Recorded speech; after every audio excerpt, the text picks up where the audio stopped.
Ay, isa na siguro sa pinakamasakit na parte ng buhay ay ang makarinig ng pagkadismaya mula sa iba. Lalo pa kung mahal mo sila sa buhay at kapamilya, na sa bawat kilos na iyong ginagawa at desisyon na pinipili ay may mga mata at tenga na laging handang manita. Na sa bawat tagumpay, pangke-kwestiyon ng iyong makukuha kaysa sa pagbate at pagkilala. Ganiyan ang hinaing sa buhay ng ating letter sender ngayon na itago na lang natin sa pangalang Vanessa. Dear Papa R, aware na naman ako sa ugali ng mga kamag-anak ko pagdating sa paninita sa mga ginagawa namin sa buhay. Mula pagkabata, hindi na bago sa akin kapag may kine-question silang kamag-anak o di kaya pinipressure sa buhay. Kadalasang linyahan nila ay, bakit hindi ka pa nag-aasawa? Bakit sa ganyang trabaho ka nag-apply? Mababa ang sahod dyan. O kaya, kailan mo ba balak mag-take ng board exam? At marami pang iba na nakakapaghatid ng pressure at inis hindi lang sa taong kanilang sinasabihan, maging sa mga nakakarinig nito.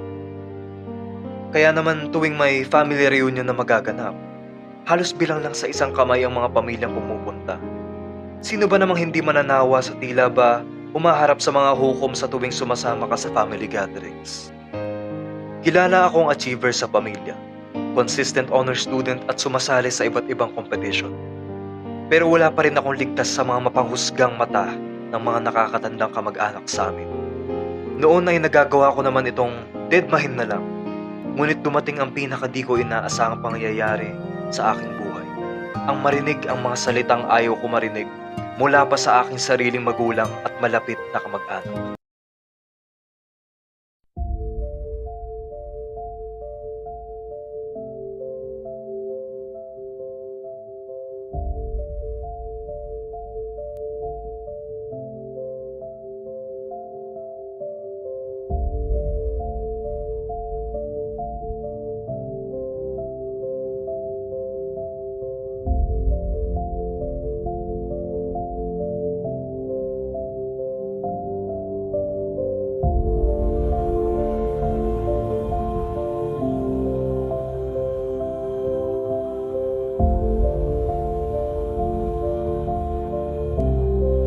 Limitado lang naman trabaho dyan.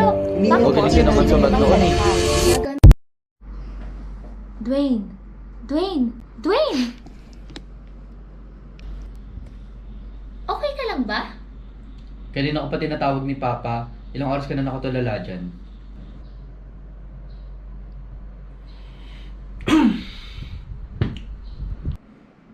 Balita ko tapos na exam niyo ah.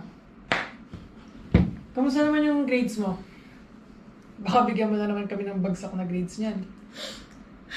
Siguraduhin mong mataas grades mo. Sayang naman yung binili naming laptop mo. Hindi mo kaya itong si Iya. Kahit walang laptop, mataas pa rin ang grade niya. Eh ikaw,